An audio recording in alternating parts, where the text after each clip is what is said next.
I'm delighted to introduce our next speaker, Glenn Hofmann. Glenn is the Chief Analytics Officer at New York Life and the leader of the Center for Data Science and Artificial Intelligence. He joined New York Life in July 2016 and built the 50-person team which supports many areas of the company, such as underwriting, finance, marketing, agency distribution, service, product, and compliance. Prior to joining New York Life, he built and led analytics teams in property and casualty insurance and held leadership positions at Claritas, ID Analytics, and HSBC. Prior to his business career, Glenn served as professor of statistics at the University of Concepcion in Chile. He received his PhD in statistics from the Ohio State University and his MBA from the Wharton Business School. Glenn is joined by Melisa Tokmak. Melisa, over to you. Hello, how are you doing, Glenn? Welcome to our studio, even though it's virtual. I'm doing fantastic. Thanks so much. Really good to see you. I'm so happy to have you here because we have an amazing conversation today all about insurance and analytics, machine learning, and how all of it comes together. So there are a lot of people who are curious about that, given how long insurance industry have been around and actually is known as one of the industries that innovates the most. That being said, a lot of that innovation tends to be within, and we haven't been hearing a lot about machine learning in insurance in the past few years. So we're definitely so excited to have you here in the studio today to talk a little bit more about that and how the day-to-day of it works. So I'll kick it off asking you maybe to give our audience a sense of importance of data science and machine learning in the field of insurance in general, and we'll deep dive from there. Yeah, definitely. Data science, machine learning, it's a big topic in insurance, and it's a growing topic, I would say, in insurance. I work for New York Life, which is one of the largest life insurance companies in the United States. We also offer a number of other financial products. We have, annuities, long-term care, disability products, mutual funds, and so on. So, we're a large consumer financial company, and machine learning, data science comes in many different places, right? So I run what we call the Center for Data Science and Artificial Intelligence at New York Life, and we have a lot of internal customers from a lot of different areas. So I give you a few examples, perhaps. In our distribution organization, we sell insurance to agents. We have about 12,000 agents in the United States. There's a large organization that supports that. So a big topic for us is recruiting agents. We build a model that basically screens incoming candidates for their potential to be successful as an agent, right? So it's sort of the part of the initial screening of candidates. And to give you a flavor, we get about 70,000 candidates per year, right? So we cannot have extensive interviews with every single one of them. So this is one of the tools we use to sort of narrow it down and make sure that both for us as well as for the people applying, that it's a good fit, right? So that's an example on the distribution side. On the underwriting side, we're in the business of life insurance, which means the risk that we're insuring is mortality risk. So we need to predict people's mortality. And we do that with an extensive amount of medical data that's very specific. We have people fill out an application. We also get prescription data. We get, a lot of other medical data that is, we get blood tests, we get urine tests, we get other medical data to do that.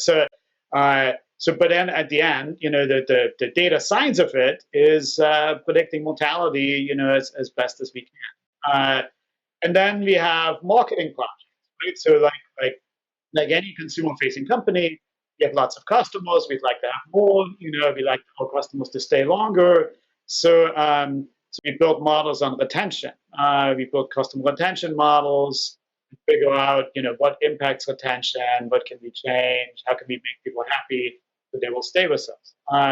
We also do lead generation for sales and marketing. So we analyze what leads might be better for our agents to go after. We also do fraud modeling. We have a lot of financial transactions come through us every single day. So we have a model that detects which of those may be fraudulent because maybe they're not actually coming from the customer, somebody's impersonating the customer, maybe somebody's trying to do something right. So we prioritize them, we screen for fraud, and then have investigators look at that. And then obviously in the pandemic, the last, I guess, 2.5 years, COVID is obviously a big issue for us as a life insurance company. Many additional people die of COVID, which obviously we pay out their policy as we should. So we also, predicted COVID mortality, pretty much in the beginning every month, now every quarter, because that has a big impact on business. So that's a very sophisticated pandemic model behind that. So those are a few examples. There's a lot of variety of what we do. There's actually a lot of variety that you just told us about, which is funny because I think many of us, especially data scientists who come in to machine learning early on, may assume that much of the machine learning work in insurance is to enhance underwriting, which I'm sure is important and one of the big areas. But you just told us a lot about how it can be used in significantly different areas than underwriting as well, whether it's in recruiting or fraud. So I'm curious if you can give a little bit more details on, given this much surface area, how do you and your team prioritize the work that you're taking on for business outcomes for the company? Yeah, I mean, in terms of prioritization, we have 3 criteria really that are very simple but very powerful. So number one is business impact, which means what is the actual benefit to the company. And for larger projects, that might be a cost-benefit analysis. For smaller ones, that might just be or a group of reasonable people agreeing that there is a lot of benefit there. So that's number one. The second is, do we have engagement from the business area? Is the business area going to also dedicate resources to the project? Can we have weekly meetings? Do we get their expertise into the project? Because we found that without engagement from the business area, even if the data science are good. So that's number two. And then number three is line of sight towards deployment of the actual solution built. So do we exactly know how that solution will be deployed in the tech environment and then also deployed in the business process to actually do something? So, business impact, engagement with the business stakeholders, and line of sight towards deployment. Those are our criteria for prioritizing. Dig into the third one, right? I really like how you numbered the steps that you're going through with prioritization, but for the business outcomes, but at the same time, the deployment of it. So you're working across different areas, from underwriting to sales distribution to marketing. So what would be in those deployments, the different types of modeling techniques that are used by your data scientists and machine learning engineers across these projects? And what is really commonly shared and what is different? I think this would be quite a bit of an interest for a lot of the data scientists in the room. Sure. Yeah. I mean, we have, we like data scientists that have a pretty wide tool set to work on. So, we like to hire people who, have a big tool set and like to solve business problems, right? And we try to use the best technique to solve the business problem. But in reality, that there's a variety, right? So in underwriting, I mean, one of the biggest projects we have in underwriting is mortality prediction, right? So that is what data scientists call survival analysis, meaning for some people, when they die, for some people, they're still alive. Hopefully a lot of people are still alive. So we know that they lived for maybe, 20, 30, 40 years after the time of underwriting, but we don't know how long they're going to live ultimately. So that type of data is called survival data, and we use survival type models. So that could be a parametric model like occupational hazard, or it could be a non-parametric or more machine learning type model like survival forests, or sort of survival neural network type situations. So that's for underwriting. For marketing, there's a lot of certainly some marketing mixed linear type models, but then there's also a lot of XGBoost, sort of complex tree type of models that are getting used.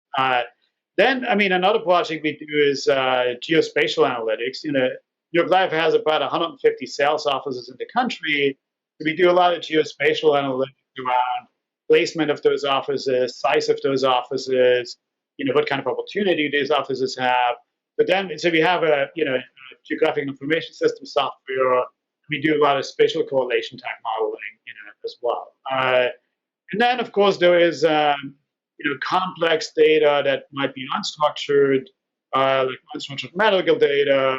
So there is a lot of neural network modeling that's going on that side. So and then in the COVID models, we use the hierarchical Bayes type model. So it's a full-fledged pandemic models like you see in the literature, and we set up our own hierarchical Bayes infrastructure. So you're talking about Markov chain Monte Carlo type techniques to solve that. So there's a great variety of different methodologies that we employed. Do all these deployments follow a kind of standard structure internally as you're working on them? For example, you'll think about the area and the business problem. It starts with the data, right? You'll start collecting the data, or you have it already. And then you'll think about what kind of modeling that you want to do with supervised modeling. Like maybe you'll go into the labeling of it and then work on the model either internally or obviously working with the external parties or external models. Is it pretty much like the steps that you go through regardless of the business problems? And how do you structure those steps internally in your team? Yeah, we definitely have a process that most projects follow. We call it the model development life cycle. So that has various phases to it. So there's sort of an exploratory phase in the beginning. Looking at the data that we have or the data we can get externally, working with the business model partner to sort of define the problem more specifically, define the scope of the solution we want to build. So that's sort of sort of the exploratory phase. And then at the end of that, we write what we call a project charter. And the charter will have, okay, well, here's the problem we're trying to solve, here's the approach, here's the data we're going to use, here's the timeline, and here's sort of the expectations. So we clarify that with the business partners, probably with their management, and then we get going on the development. So then it might be we have to pull some internal data, we have to maybe buy some external data to do it. So then we start developing the actual data science solution, right?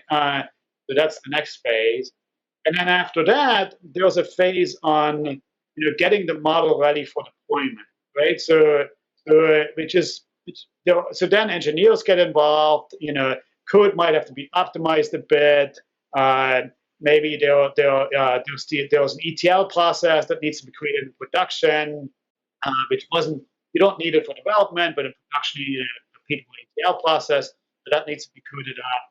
And then the model gets ported on our model production platform. And then there's a step of integrating the model into the business process where it actually ultimately gets to be used. So that, and then before it gets turned on, before it gets deployed, there's model governance. I also have a model governance team, so we validate every model through, somebody who has not built the model, somebody else. And then there's the deployment, and then we have post-deployment. There's another phase where we say we monitor the model post-deployment. We will monitor incoming data, outcoming scores or reason codes or something like that, and we do some reporting about how the model is used in the business. Actually, so that's kind of the process. And something we say here at Scale, when you deploy the model, you're 50% done. And I think like a lot of the obvious computer science professors say that too. So there's a lot of work afterwards on iterating to be able to improve the model and find the areas where it has weaknesses to be able to go ahead and improve.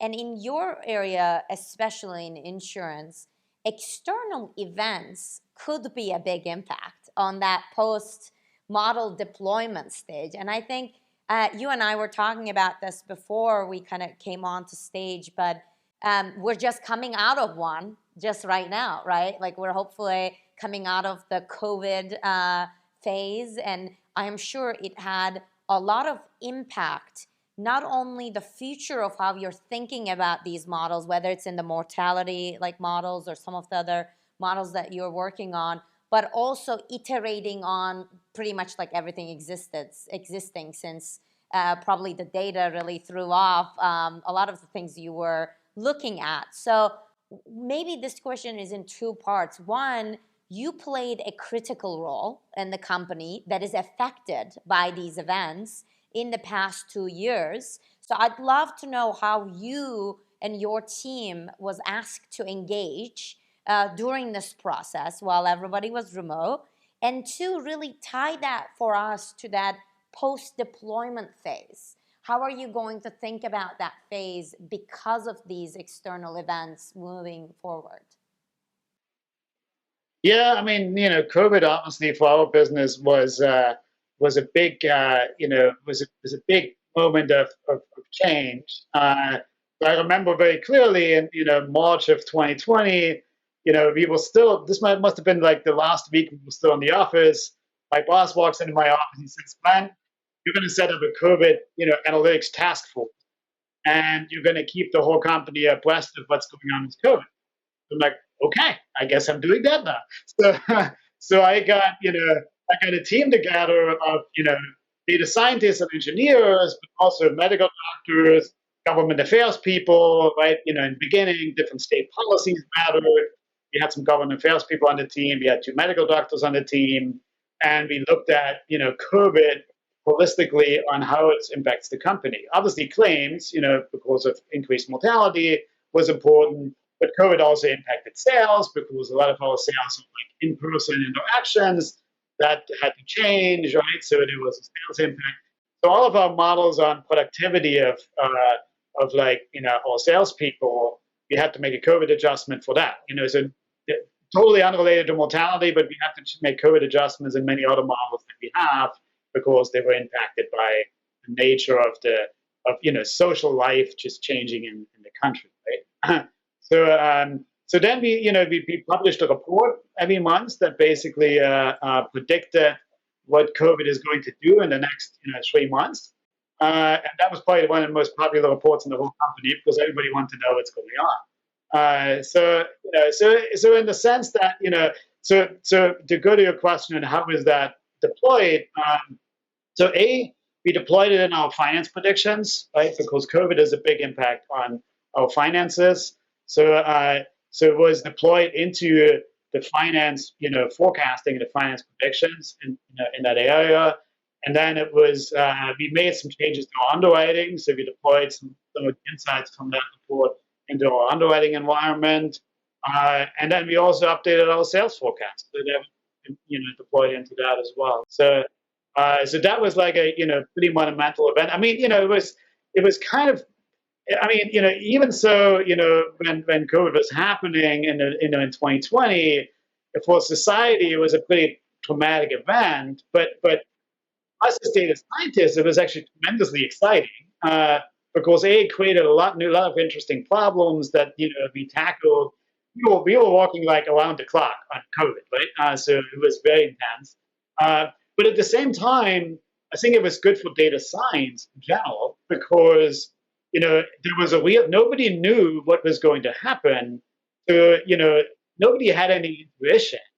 Hence, data was really important, and data science was really important. So I think it actually increased the visibility and the impact of data science in many ways. So in that sense, the pandemic was actually kind of a trigger for the growth in data science. It's almost one of those problems as data scientists that, finally you can actually work on it, make predictions, and you're going to see nobody knows the answer. So you're really watching it happen as, like things are happening and you're making predictions and running models. So it must have been pretty exciting to play a role on, even though obviously the effects have been pretty detrimental for a lot of people. But I'm glad that you, and especially in the company, like beyond in these research, have been helping in running the predictions. So it must have been very valuable. Hopefully, like if you're going to write any papers about that or the data on COVID, like I would love to read it, and I'm sure a lot of people here would love to read that too. So if it's any kind of encouragement, please do that with your team. Yeah, so I'm glad that you looked into this, especially your teams were taking a big part. And it seems like for a business, right, when an event of this scale happens, you really told us about that impact across the board, right? You looked at finance forecasts, obviously sales forecasts, but also in the existing models that affect actually insurance underwriting, whether it's on fraud or mortality rates, all of these events really affecting those models and results, and how your team really looked into that and was critical. So in such a exciting but maybe stressful environment, right, because your impact is in such a big way, it might be difficult to create an environment for these machine learning engineers and data scientists to feel, right, that they can continue their research, they can create impact all the while enjoying the work. And you rapidly expanded your team, especially for the past year. So tell us a little bit more about that and how you thought about creating that environment and the technology and infrastructure at your company, at New York Life, to make this role exciting and attractive for the data scientists coming in the pipeline. Yeah, for sure. Yeah, I mean, we think about that a lot. I mean, the team. The team's been around in this form about 6 years, and in that time we went from 6 people to 60 people, just on the team, plus consultants and some other folks. But so yeah, it's been rapid growth, throughout. Certainly in the last year or two, even more. I think in terms of shaping the team and keeping people, having people that are really productive and happy and engaged and learning, we're doing a lot there. So I think the first thing is the variety of the work is tremendous. And I think the most important thing for data scientists is is their work actually being used? Is it actually making impact? Right. So, like I said, our criteria for prioritization basically, assure that every model we build gets deployed into the business and it gets used by the business, right? So nothing is on the shelf. Everything they build is being used and is making a business impact. I think that's number one for sort of happiness of data scientists and engineers. The second thing we do is every data scientist, gets exposure to the business. So we don't have any translator. We don't disintermediate. And every project we do has a lot of interaction with the business area that we're doing it with. Whether that's distribution or marketing or underwriting or service or investments. So there's weekly meetings in every project with the business area that we're doing the project with. Every data scientist working on the project is in those meetings and gets to talk directly to the business people. No translation, no management. So that is, I think, really important for data scientists to get first-hand information so they can be productive and build good solutions. And then I think the third component probably is support, right? So we do let them. I mean, everybody talks directly to business, but we also provide a lot of support for data scientists. So, I have my own machine learning operations organization, so that helps with getting ETL processes done. I have my own data engineers that can pull in data, external or internal. Code refactoring, all that. We have engineers that take care of that. I also have my own project management organization. We have project managers that set up all the right meetings with all the right stakeholders, all the right reviews. So data scientists don't have to worry about that, because if they did, it probably don't have those meetings probably wouldn't happen. So it's good to have some people who are more extroverted perhaps, and that they can do all that, right? So we provide that support. I also have my own model governance group, so we do validate all of our models, sort of independently. So we provide an environment for data scientists that allows them to interact directly, gives them all the right tools, but also gives them a lot of support so they can be efficient. I guess another point is infrastructure. You mentioned, what are we doing, with infrastructure? So we build our own development environment. We have, for my team, we have our own, I think we have like maybe 12 different servers that are pretty high powered, that are just for data science, nothing else.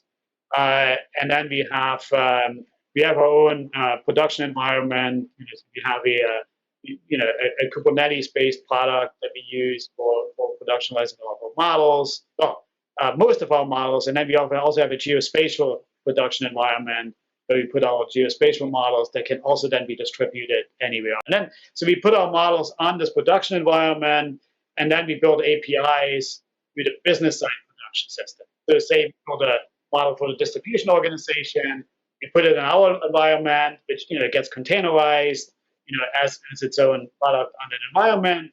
And then there's the API that goes to Salesforce, and they can make an API call and call our model real time from Salesforce. Or if it's marketing, it might be Adobe, or whatever the production environment is that the business area has, we connect to that via an API. So that ensures that models are being used immediately. And then of course we have the R stack, the Python stack, the geospatial stack. So there's enough plenty of computing power for data scientists to operate, right? So it's a supportive environment. There's a lot of variety. We have all the toys, and people tend to be pretty happy. So it's really like it's sometimes data scientists don't know that insurance is such an exciting environment for them. So sometimes but once they talk to us in the recruiting process, they almost always accept our offer. So it's just sort of getting them familiar that it's not all about internet companies. Insurance is pretty exciting. Yeah. No, it seems like they have all the toys that they could ever need. So that kind of brings me, you bring these amazing people, there's everything that they might need, even their own infrastructure and deployments, all the resources. So how do you guide the team to balance the projects between really developing the models that are deployed, like actually used, versus research and experimentation? And I ask this because, internally here too, there are a lot that we do, but at any given moment, our models, let's say, operate, right, like beyond what's in market. So that means, though, that's like a very interesting, ambiguous place. That means you have to run continuous research and experimentation, Right. to continue going ahead, because like there's no one else to look to, right? It is you and your research. Yeah. So I'm curious, it looks like it's similar to you because you have all these amazing resources and the people who are developing at the speed of light. So how do you balance of that research experimentation side to keep pushing? Yeah, no, it's a very good question, and it's very relevant for us, just like it is for you, right? Because data science is, in life insurance is still relatively new, right? So the like having like a fully operational, world class team, at a company like I'm at, that's only a few years old, right? So it's not that established, which which I find very exciting, because what happens is we typically work on like version 1 or version 2 of a solution, right? So it's not like, some other large companies that have done this for 20 years and they're working on version 13 of the model, right? We're working on version 1 or version 2, which does require a lot of research because, we kind of make it up as we go along, right? So, so there's always, every project, there is a period of time where we experiment, right? We say, okay, we don't know what the right methodology is. We don't know what the best methodology is. So let's try, let's try some linear models. Let's try some tree-based models. Let's try some neural network models. Let's try, a few things, and we'll see, what sort of solves the problem best. And then, once we figure that out, then we, zero in on that and we build a production model and make that happen. Right? So there's a lot of sort of a whole experimentation phase in most projects that we have. So that's a lot. There's experimentation around algorithms.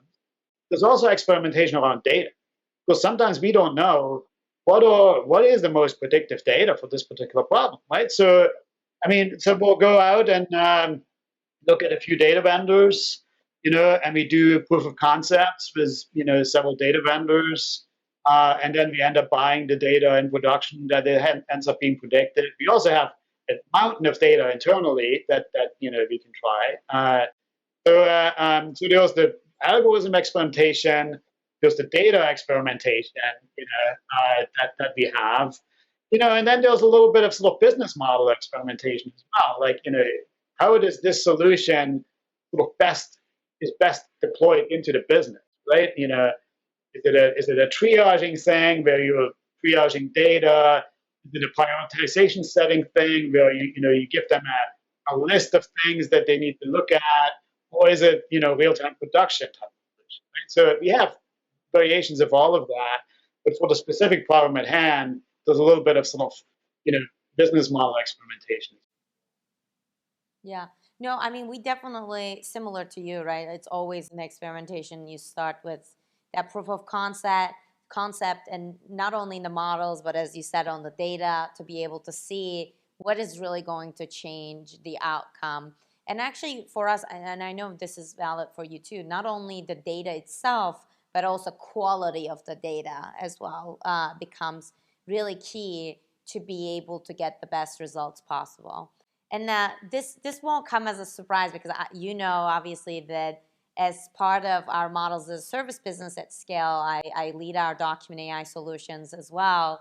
And you and I, when we first met as well, we talked about how difficult it is, given the real world documents really are unstructured, change in shape and format, are very complex, and many times, it's very hard to understand what's even going on it as humans reading it. So I'm always interested in the NLP projects, the industries and the companies that I am working with deal with. And I want to extend you the same questions as well. In this industry, especially, I work with lots of financial services and insurance companies.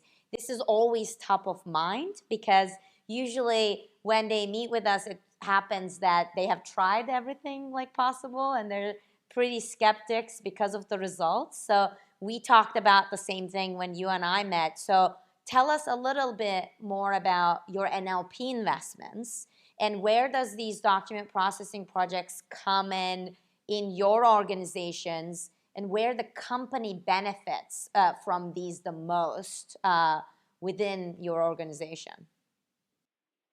Sure. Yeah. We have a few areas where NLP plays a significant role. The biggest one is probably on the underwriting side. So there's a few different unstructured or text type documents that we get. One is on the application. So application for life insurance. We ask some questions around medical history and things like that, and some of it is structured.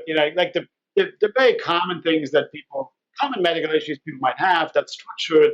But then there's some open field that people can put on, whatever specific issue they might have, and that's unstructured. It's text, and so basically identifying what we have to do there is sort of identifying, what is sort of, medically relevant that might impact mortality, and what is just like, I mean, I had a cold and I was home for 2 weeks, then, we don't care about that, right? So, but, I just had, a heart transplant. Well, that's pretty important, right? So, uh, so basically separating the stuff that matters from the stuff that doesn't matter, that's sort of a challenge there. So that's one that's somewhat manageable. So we employed some technique. We have some expertise. We did some good NLP on that. Then there was the really tough problems.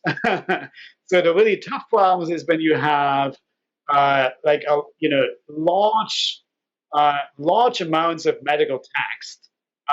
So we get in about a third of our underwriting cases, we get what's called an attending physician statement, which is basically a lot of information. So we basically request information from the doctors of those applicants, and they send us everything they have, right? And it gets scanned, but it has like there's information about the doctor's visits, the prescriptions, the procedures, any comments the doctor's made, any disclosure forms that the patient might have signed, anything.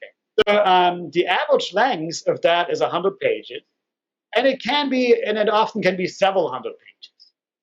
So you have several hundred pages about very complex medical text, and you have to make some sense of that, right? So there was it's quite a difficult problem.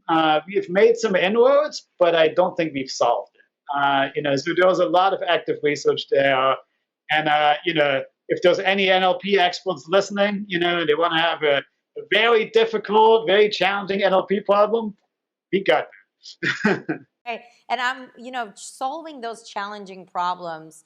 How did you evaluate, either the market is flooded with, right? Like think the mentions of OCR and RPA and more intelligent machine learning solutions that obviously we're also working on here. So how did you think about that distinction, and also developing internally and working with external partners? How do you evaluate the trade-offs of those distinctions?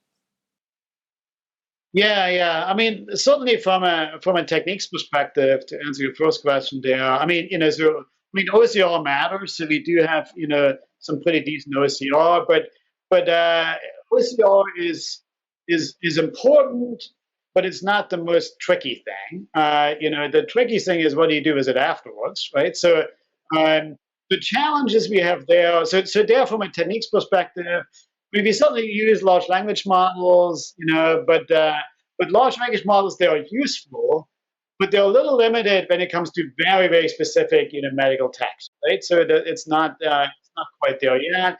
But we use other sort of, we use some transformers, so other sort of deep neural network type based, stuff we definitely use.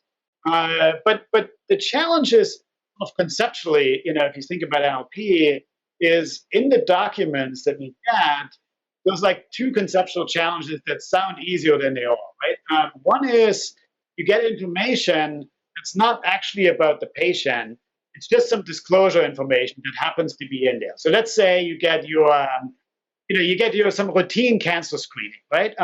Like everybody over a certain age gets screened for certain types of cancer, right? It's probably in there somewhere. And the routine, there's a disclosure form that will say, well, if your value is between X and Y, you have stage 4 cancer. If it's between, Y and Z, you have stage 2. And if it's below that, you have nothing, right? And that's just the text that's there.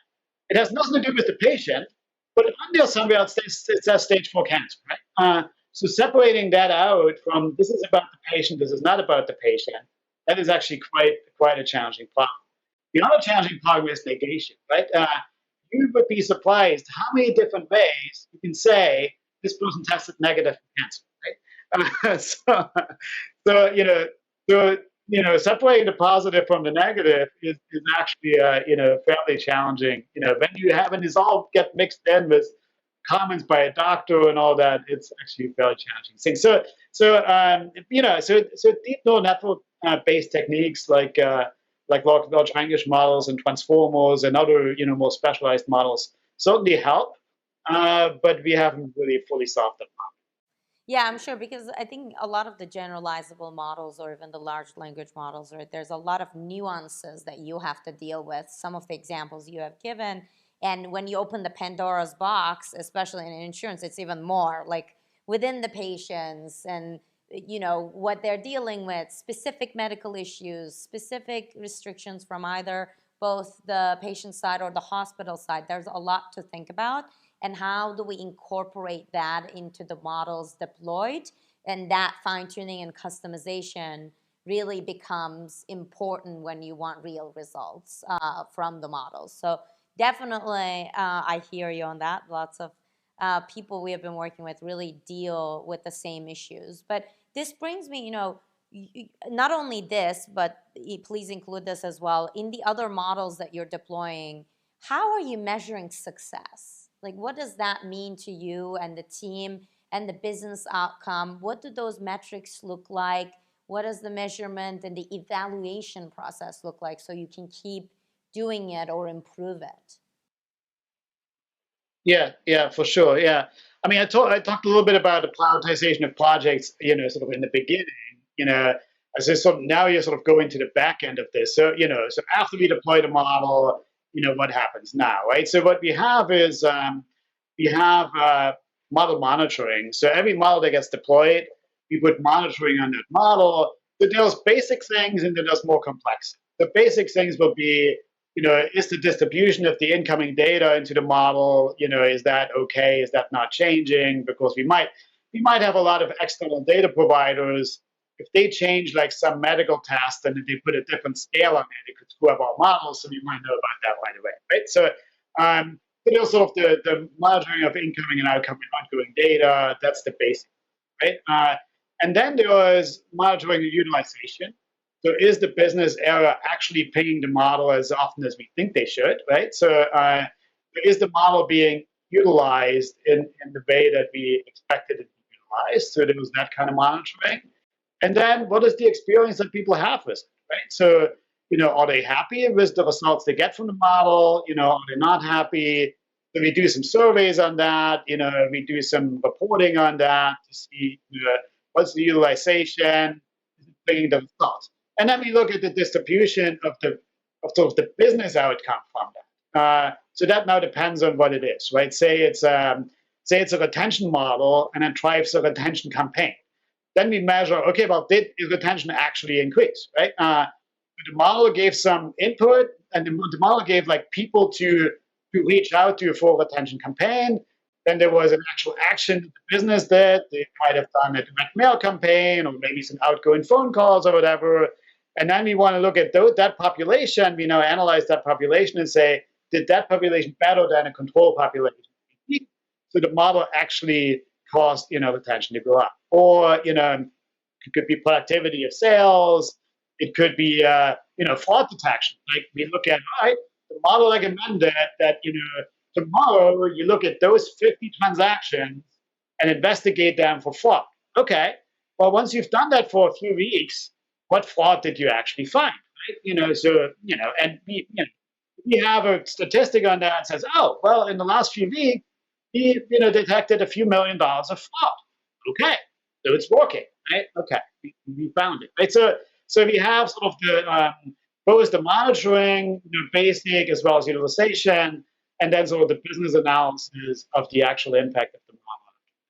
I think that tells me how you have to be constantly creative, right? If it is doing the things that you want it to do, and how are you testing that? And it's not really just one metric, but you told us a lot of different methods that you're using based on analytics or slicing the data based on demographics or checking it later with your human reviewers, obviously, or underwriters when they investigate the issue. So I think that's definitely good in terms of showing the variety of things we need to do to measure that success. But, I learned a lot in this conversation. I'm going to put it in this way and ask my last question too. Glenn, you are in an organization that's, I believe, over 175 years, old. And you just told me, about all the machine learning deployed in across different areas, from sales to finance to underwriting to recruiting to fraud. It's incredible because we meet, Scale recently launched Zeitgeist as well, where we learned a lot from the practitioners and leaders themselves on what's top of mind. And one of the things that was really top of mind is, how do I utilize machine learning in my organization, make it really useful, bring actual business-oriented results? And we just heard from you for the past hour on how you did that. So I want to end with hearing your thoughts on people in your shoes in other places, and many of them in industries that are really looking to bring machine learning. Maybe it's new for them. So what would you tell them about creating a similar environment internally for investment in machine learning, getting results from machine learning for their businesses, and at the same time balance that question of, you don't have to build everything, be out there, learn what's out there, and partner with the best to get the results the soonest. So tell us your advice on that for every leader listening and hoping to be in your position to have deployed those models. Yeah, I mean, it obviously varies very much by the business and the status of that business and how much they're bought into database decision making. But I would say, you have to, you have to create an environment where you can attract talent, which means, so the basic components, I guess, of that are, A, you have to have, I would start with the relationships with the business, right? So this only works if you have good relationships with the business, who you can eventually, who are at the point where they appreciate data and data science, or you think you can get them to that point by some good projects and some good examples. So relationship with the business, having a plan on at least a few projects to get started on with the various business areas, and building those relationships and getting them engaged in that. Then second is infrastructure. You got to have, these days you have to have reasonable infrastructure for data scientists to be, right? So, and that comes in a few things. The data has to be curated enough to be useful, right? So sometimes I get contacted by organizations. They say, okay, we need to build a data science team, but they have no data infrastructure, right? So then that's too early. Right? Then it's like, okay, you need to build a data infrastructure. Otherwise, data scientists can't really be used, right? So once you have the data infrastructure, then it's about data science infrastructure. So it's about development environments, the Python stack, the R stack, and then it's about deployment environments. Obviously, there are many products that vendors have that one can buy, and that's all great, right? You can buy sort of the whole process, and from several vendors. You can buy the pieces from several vendors. That's all good. Now you can have it all in the cloud, so it's pretty easy to stand up, but it does require some investments, even if it's the cloud, especially if it's the cloud. So that that is there, and then it has to have significant scale so one can attract talent, right? There's not a lot of data scientists that want to be like they want to join a team of like 3 people because they don't have a career track, right? You have to have some scale so you can create a career track for data scientists to keep them there and keep them engaged and learning and progressing in their career for many years to come. So that does require some, even just the setup that I described, it requires a little bit of scale. Making this attractive for data scientists requires a bit of scale. And then you have to have some good talent that you start with so that those people can attract other good talent, right? It's a tough job market right now. There's a lot of demand for data scientists, probably more demand than supply, still even today. So one has to create an attractive environment for data scientists, both from the perspective of what they do should make an impact, and that they can see they can have a good career, in that group in this company.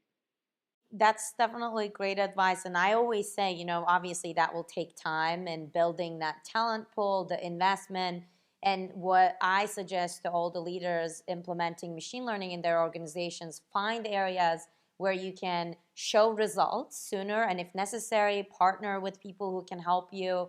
And then that's how you prove, right, to the rest of the organization that this is the promising area that you want to continue investing to build that talent pool as well. So that's something maybe to leave our audience with. But thank you so much for coming here today and like joining me, even if it's virtually, and it's so nice to see you.